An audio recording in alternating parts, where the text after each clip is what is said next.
Hey everyone, good to see you. Hope you had a beautiful morning now about the lunchtime. Today I'm going to talk a little bit about Oracle extractable value. Marcin, co-founder of Redstone, the fastest growing Oracle on the market right now. A few words about us. So we did happen to raise $15 million last year of our Series A and keep growing in terms of revenue, number of clients, change supported fairly quickly. So we keep expanding. We support the two most popular Oracle models, push Oracle and pull Oracle across EVM and non-EVM chains.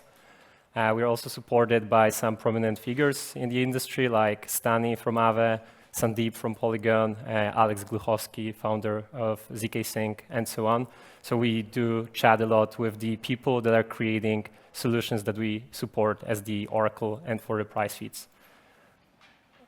We love doing research, so whenever there's like a new meta, new aspect, before we go into that and create a solution, we also like to understand it pretty deeply. That's the reason we usually every quarter release a report about a specific topic that is very important for oracles. We did so early in the days for liquid staking tokens, for stable coins back in beginning of 2023, as far as I remember. Liquid restaking tokens, restaking, and now we are preparing one for Bitcoin liquid staking and staking in general with Babylon, Lombard, PumpBDC, Solve, and so on.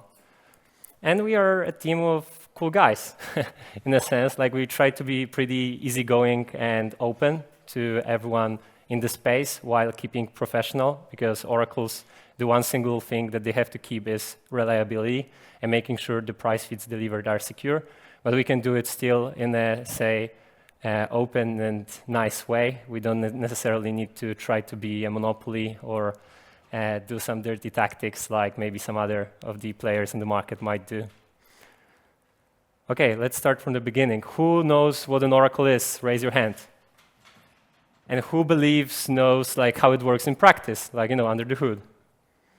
Okay, it's more technical than I expected. You never know what's going to be the audience of your talk. So why you need oracles? Oracles deliver data to dApps for smart contract execution. This is like a very broad description. But then when you look under the hood, it turns out that currently it's mainly market data, so about volatility, market cap, interest rate, and so on, so about financial products. And then if you strip even further down, it turns out that actually over 95% are price feeds for assets. And in those assets, it's mainly crypto, so Bitcoin, ETH, stable coins, which sometimes are not stable, as we know from the market, and many other different categories like tokens and NFTs. Question to you all, what is the one most utilized price feed in whole crypto?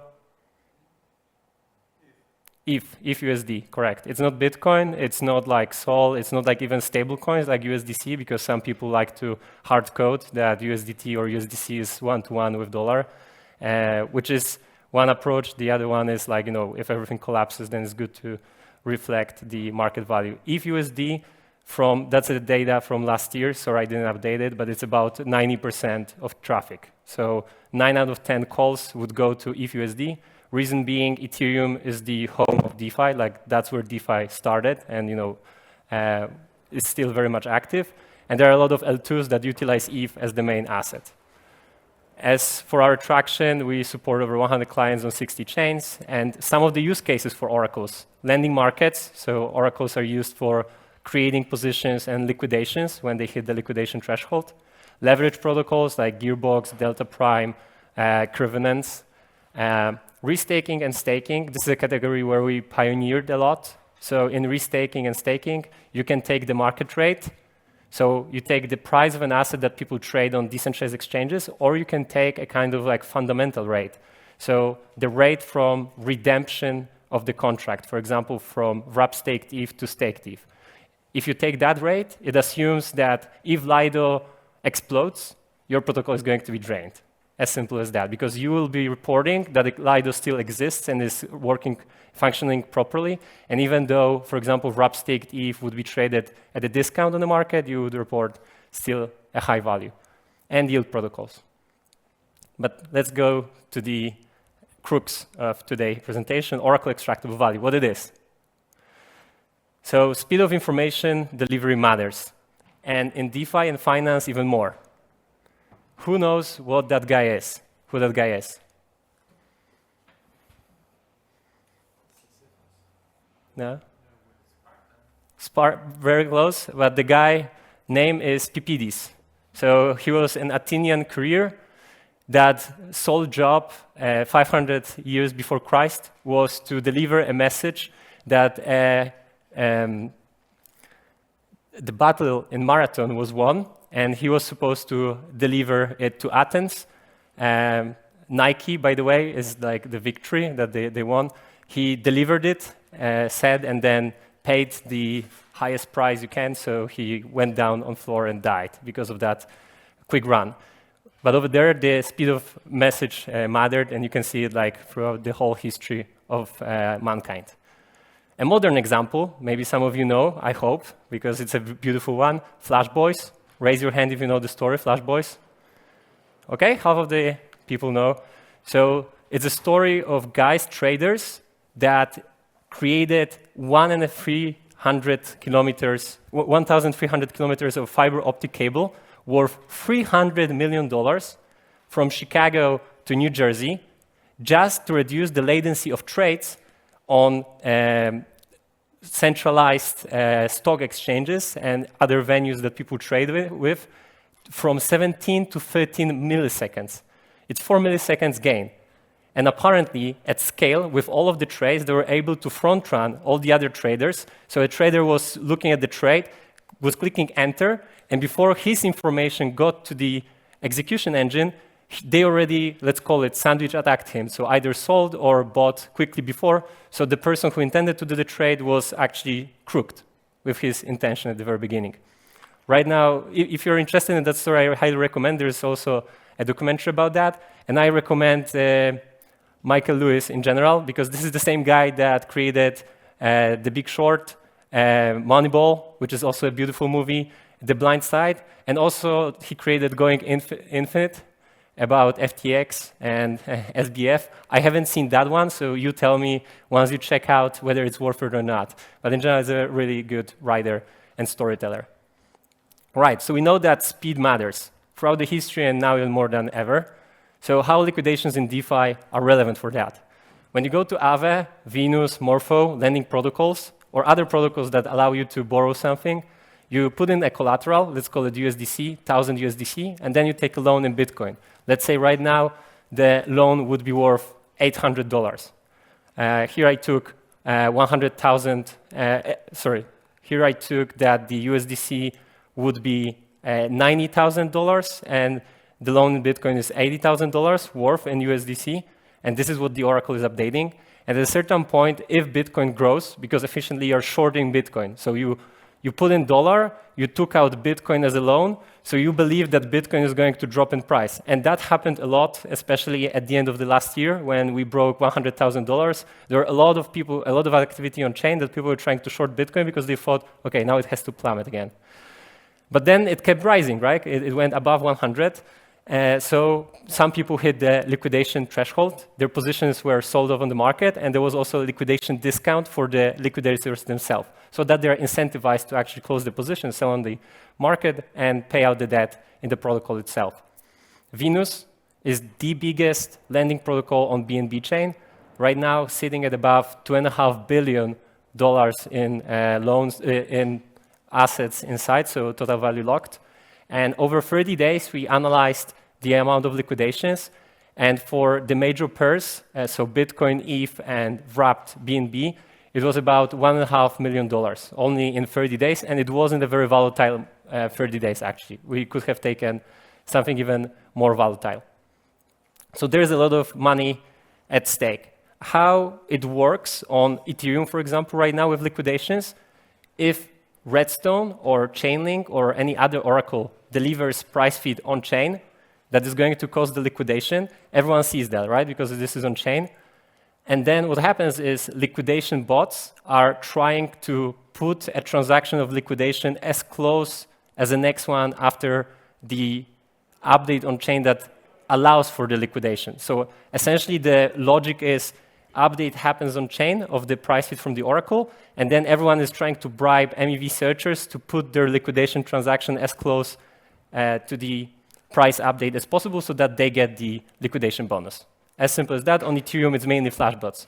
But look, Ethereum was the home of DeFi in the very early days, but right now we have a lot of chains, different block times, different MEV searches on these networks. Like, for example, I don't know, on BNB chain, we learned there was a company called, oh my God, I'm blinking right now, but flashbots of BNB chain that had 80% of the market. I don't remember right now. If anyone remembers, feel free to shout. So what we created is a cross-chain abstraction protocol for Oracle extractable value. What happens on this chart? Logic is very simple. Both price update and liquidation are being packed into a single multi-call transaction, so it could be processed automatically on-chain. So instead having this scenario of first update, then liquidation, you try to kind of like bundle them up all together, and then it's getting delivered on-chain. So this composed transaction works like every normal EVM transaction when it's delivered onto the destination chain. So the mechanism works out of the box on any EVM chain. So say it can be BNB chain, Ethereum, Base, Arbitrum, Optimism, and so on, right? So you don't have to necessarily work with those MEV searchers, try to create any kind of like shady contract or like, try to bribe them to include those transactions. It actually works out of the box. Bidding process is pretty complicated. I can share like the exact repo of Atlas, which is the product that we are using. A company that created this, it is Fastlane. It's our partner to create this OEV. But the bidding process is pretty simple. So every update interval, let's call it every second, a price data is delivered via Redstone off-chain. It's visible. And then if there is no interest from any liquidator to bid, to kind of like buy a right to liquidate with that transaction, with that price feed is delivered on-chain with Redstone. So let's say regular scenario happens. But the moment a liquidator observes that this price feed on BNB chain, for example, or any other chain that we support is going to cause a liquidation that is profitable, he starts to bid on that, right? It's an auction that happens lightning fast.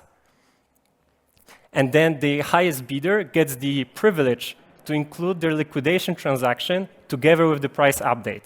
So let's imagine price update gets a super tiny additional spot for also the liquidation, and people are bidding and trying to buy that slot. And the moment they buy it, it's included and delivered on chain. And for more redundancy, straight after that, Redstone delivers regular transactions. So imagine for whatever reason there was any mistake or glitch, then the regular update is going to happen on chain. So there's like redundancy, because the thing that we don't want to break is to add any additional security assumption or like problem into the flow. And now the kicker, what I told you in the beginning on OEV that matters, speed. The whole process lasts up to 400 milliseconds. So it doesn't add like, let's say 12 seconds or a minute of delay, because there are already on the market OEV solutions that are creating, for example, a dedicated L2 for OEV or some other system that is, let's say, abstracted. The biggest issue with them is that they're adding seconds, if not minutes, of latency to the whole process. And here, because especially in a volatile market, when market is plummeting, it's very important to keep liquidating the positions quickly so there is no bad debt accrued to the protocol itself. So in the same example, here you can think of the transaction from the relayer from Redstone going on chain, and the transaction with liquidation is actually delivered all together in a package. That's the flow, how it would look like on Venus, for example, how we operate. So there's a position of 1 BNB worth $600 and a loan of 400 USDT. So you are believing that BNB is going to grow in value, right? Because you put it as a collateral. Redstone keeps updating the prices on chain. Then Fastlane operates all the time those actions. So they operate with every single update of ours this auction. And at any point, anyone can put the bid and get included into the price feed. And now also an interesting one, some people can gamble. So they can try to bet on price feeds that are not certain going to hit the liquidation threshold, because sometimes, with let's say large positions, a small number can matter. So they can just buy this spot, and it turns out they didn't liquidate. Okay, whatever, right? So the liquidation didn't happen, but they bought the spot. So they kind of like up by a little bit, even the opportunity to be included. And if there are no bidders, the price updates happen as regular. And now the benefits, and I believe this is the most important about the design of ours. No bugs, no code changes, no any heavy lifting that the protocol has to do to start using that. So if Morpho, Aave, or any other lending protocol would like to start using this OEV, they have to do 0 code changes. They just have to use Redstone price feeds as the oracle for a specific market. So literally there is 0 technical aspect they have to take into consideration, or even like a security assumption. And this is one principle that we started designing the OEV with, because any update on a big system that is already working is a potential threat, right? So we don't want to add any opportunity for malicious actors to act on. No time, so it adds 400 milliseconds. On Ethereum, even on BNB chain, that the block time, I believe, is a second or 2 seconds. I don't remember right now exactly. But this 400 milliseconds is marginal, because usually price updates from an oracle happen every couple of minutes, sometimes even a couple of hours, or maybe a couple of seconds. But it doesn't, the updates on chain don't happen quicker than the flash auction that we are running over here. Interestingly enough, Fastlane is a company that is going to do liquid staking token on Monad, because they have infrastructure. And on Monad, the block time is going to be even quicker. Same with Mega ETH. So we are right now working on V2 that will be also able to reduce this 400 millisecond even more, so it's accustomed for those super performant chains. No bad debt possible. As the full price stream is available to solvers, anyone can update it on chain. So what is happening with that is regular oracles update pricing on chain either because of heartbeat or deviation threshold. So it's not, imagine deviation threshold is 0.5%, but actually after 0.3%, the liquidation could have happened. But in current design of Chainlink, for example, the liquidation is going to happen already with the 0.2 margin blocker, because the update is not going to be live on chain. And in our flow, the moment the liquidator sees the opportunity of liquidation, he can pay, liquidators pay the gas. Because why Chainlink is updating that infrequently is because they have to pay gas for every update. And here the liquidator is incentivized not only to pay the gas, but also to pay back some of the value to the protocol, to the oracle and the protocol from which is liquidated in the form of this bid.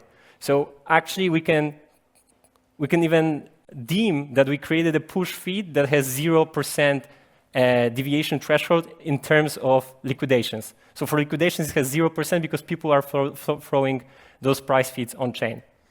And there's no hiccups. If the flow breaks, for whatever reason, there is any glitch in the system, there is always the redundant additional update after Fastlane auction, so that it can work with regular flow if this one is by any means interrupted.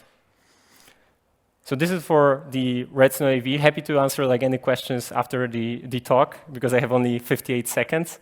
But also it's a special presentation for me because we are approaching the Redstone token after 4 years of building. It's coming pretty soon. We've created a Redstone expedition with our Redstone miners that are part of our community members. And people love alpha, right? So I'm giving you alpha of 3 hours. We are going to announce it at 3 p.m. today that Eigenlayer chose Redstone as a primary oracle for their new program. So we are launching actively validated service on Eigenlayer. People will be able to stake. Please don't record and don't put it on Twitter. I mean, come on, I give you. I know it's not live stream, so I give you a favor. I mean, it's always nice to get some additional information. Well, please don't put it on Twitter. I shouldn't have done it. Yeah, so Eigenlayer, we are going to launch an AVS on Eigenlayer. People will be able to stake our token on Eigen and earn additional rewards in also other tokens.